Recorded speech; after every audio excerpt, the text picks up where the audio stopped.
Hey, what's up, everybody? True Boxing here. Thank you for coming back to get hit with the truth. So today we are doing the Nakatani versus Astrolabio recap, ESPN recap, as they competed on last Saturday, July, I believe it was 20th, and it was on the on an ESPN Plus card from Japan, as Nakatani successfully defended his WBC bantamweight title at 118 pounds against this Astrolabio. Now, before we get into that, if you could smash the like button, leave a comment, or subscribe to the channel. I really do appreciate any and all support that I can get as I continue to build my channel here. So this one was a very interesting turn of events, as Nakatani, you know, I admittedly didn't know much about either fighter. Nakatani looked like the odds-on favorite. I predicted him to win by knockout in the middle to later rounds. Astrolabio, a Filipino fighter, had 4 losses, but seemed to be pretty quality competition. And man, Nakatani went in there and blitzed Astrolabio, knocking him out in the very first round as he retained his WBC bantamweight title. So really nothing else to say about that. He looked fantastic.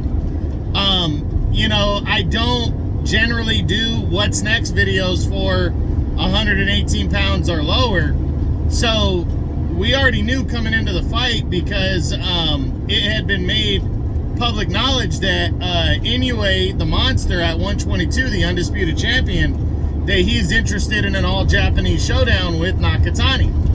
Nakatani 28-0, 21 knockouts, be a perfect opponent for the reigning undisputed champion.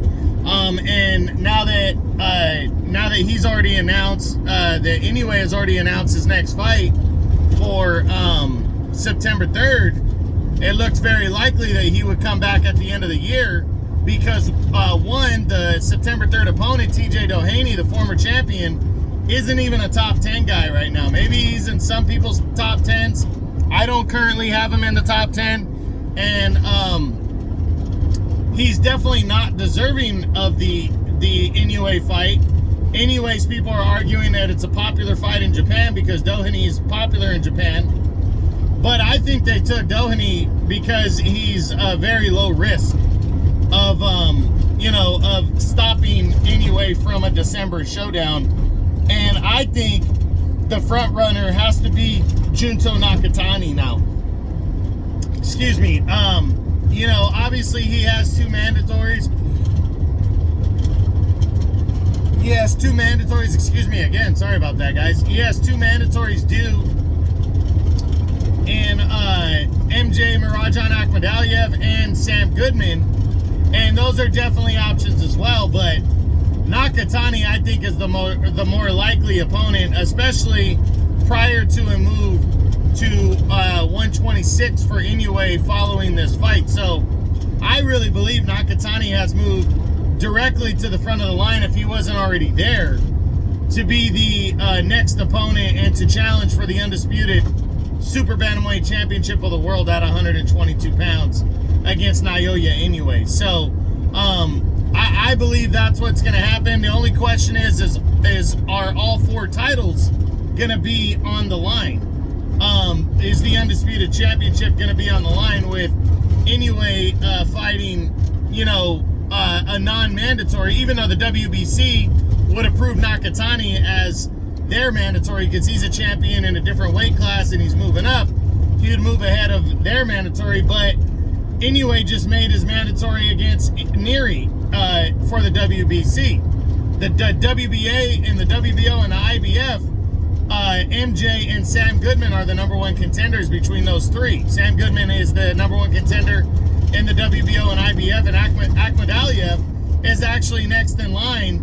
His mandatory has priority over Sam Goodman's. So it's going to be interesting to see if those 2 fighters will again take, you know, if they'll take step-aside money in order for Inoue to fight Nakatani, which I think they likely would, especially if the governing bodies kind of sweeten the pot and allow them to maybe fight for the interim belts. That way, when Inoue gives up the belts for his move up to featherweight, they all become champions.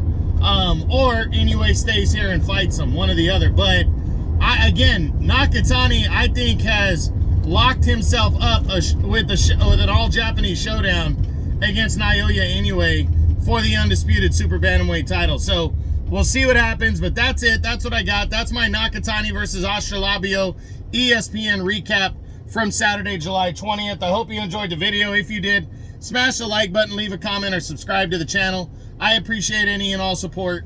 This is True Boxing. You've been hit with the truth.